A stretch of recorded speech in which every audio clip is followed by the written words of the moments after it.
Le deuxième profil, c'est un peu plus subtil, c'est ce que j'appelle le profil du suiveur. Alors le suiveur, comme son nom l'indique, c'est celui qui copie ce que font les autres parce que c'est plus facile que d'innover. Alors qu'est-ce qu'il fait? Il regarde ce que font ses concurrents, il pioche dans leurs offres et il se dit tiens ça c'est pas mal et ça justement c'est ce que je voulais faire.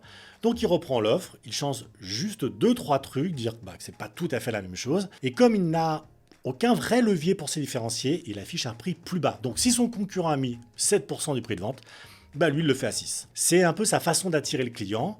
Regardez, je fais exactement la même chose que le voisin, mais en plus, c'est moins cher. Sauf qu'en faisant ça, il entre dans une spirale infernale. La spirale du toujours moins cher. Allez, prenez l'exemple de Madame Bonbon. Elle a mis en place un processus tout simple. Elle regarde donc ce que fait l'agence la plus populaire du quartier. Elle reprend son offre principale à l'identique. Donc elle fait son flyer, estimation gratuite, plus diagnostic offert.